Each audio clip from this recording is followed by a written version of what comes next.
everyone, welcome back. This is video 3 of our home learning. In this video we're going to be looking at a nice science activity that you can do at home to get active and fit, and then we're also going to be reading some more of our story and give a big shout out to somebody in year 3 who's made a beautiful rainbow picture and displayed it in their window. Stay tuned.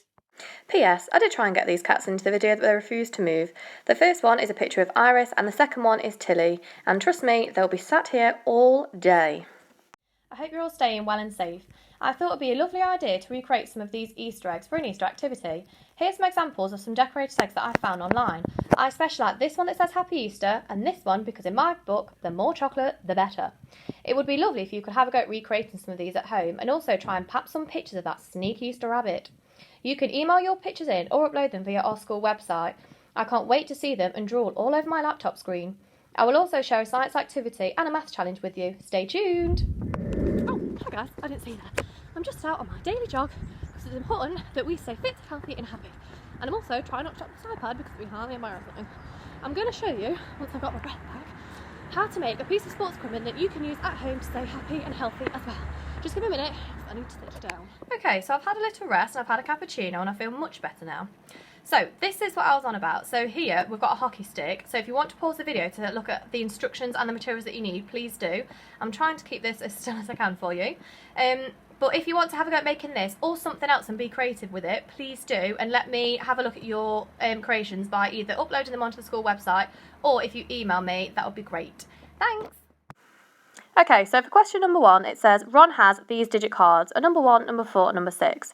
He uses 2 of the cards to make a 2-digit number.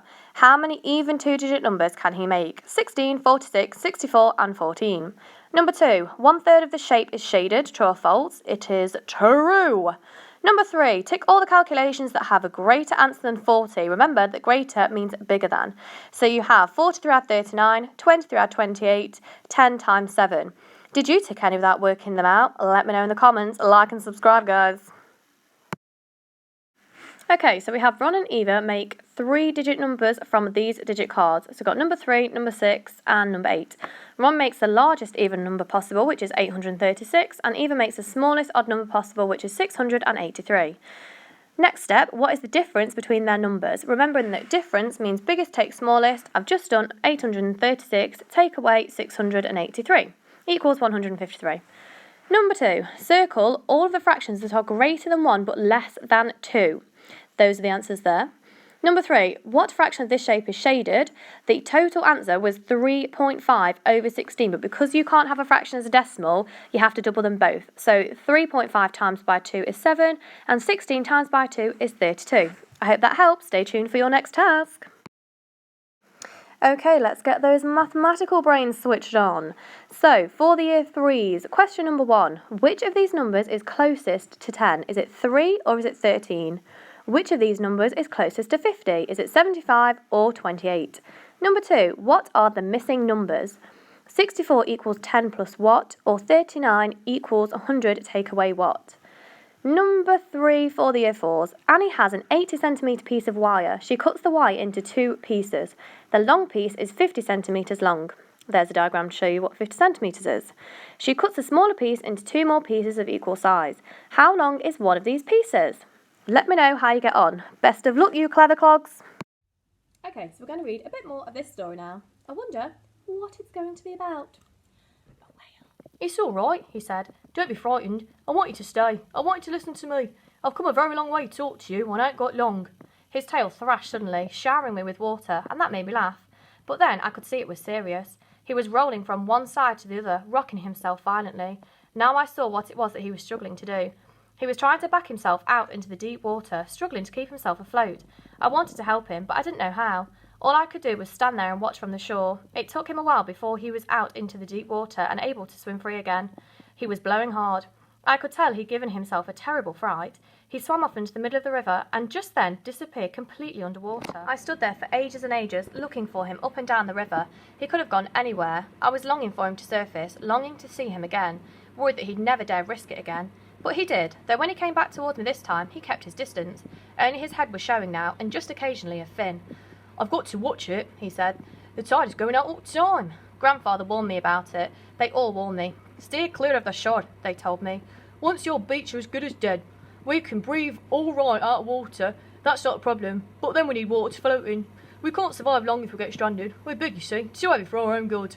We need water around us to survive. If we're not afloat, we soon crush ourselves to death, and I don't want that to happen, do I?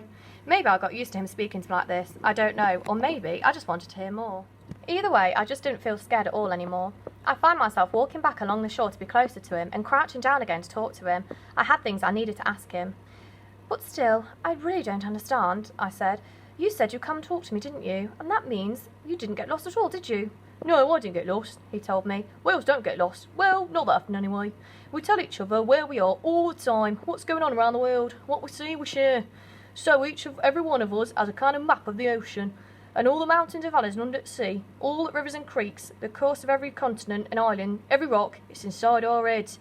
We grow up learning it, and that's why we don't get lost. He paused for a while, puffing hard through his blowhole. Talking was exhausting for him, I could see that. But we do get tired, he went on, and we get old too, and get sick just like people do. We've a lot more in common with people than you think, you know. We've got this earth in common for a start, and that's why I've come all this way to see you. We don't just share it with whales, but with every living thing. With people too. I've come to help you save yourselves before it's too late, because if you save yourselves, then you'll be saving us too. It's like Grandfather said, we can't survive without you, and you can't survive without us. I had no clue what he was on about, but I didn't dare say so. But I felt his eyes searching out my thoughts. You don't really know what I'm talking about, do you? I shook my head. Then, I think the best thing I can do is tell you about Grandfather, because it all began with Grandfather. Wherever Grandfather went on his travels, voyages of discovery he'd call them, all over the world he went, we hardly ever saw him. Sometimes he was so far away for so long we all thought we'd never coming back.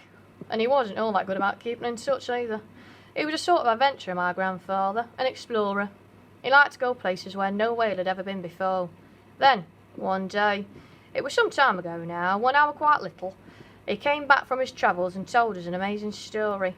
Ever since I first heard that story, I dreamed of going wherever Grandfather had gone, of seeing what he'd done. Grandfather had gone off to explore an unknown river, to follow it inland as far as he could go. No other whale had dared go that way before, as far as anyone knew anyway. All he knew of this river was that a couple of narwhals had been beached there in about a month of that long time They ago. never made it back out to sea. The warning had gone out all over the oceans, and that was why whales had avoided the river ever since. It took a while for Grandfather to find it, but when he did, he just kept swimming. On and on he swam right into the middle of that biggest city he'd ever seen. It was teeming with life. Everywhere he looked, there were great cranes leaning out over the river, with towering wharfs and busy docks. Everywhere there were boats and barges. He saw cars and trains and great red buses, and at night the lights were so bright that the whole sky were bright with them. It was a magical city, a place of bridges and towers and spires, and everywhere there were people, crowds of them, more than he'd ever seen before, more than he'd ever imagined there could be. He wanted to stay in that place longer, to explore upstream, to discover more. It was a wonderful place. And we'll stop the story there. I hope you've enjoyed that. I can't wait to see how it ends. Now let's give a shout out to somebody who sent in their beautiful picture of a happy rainbow. Also, a big shout out to Isabel in Year 3 who's created these beautiful pictures of the rainbow. Keep sending them in, we look forward to seeing them.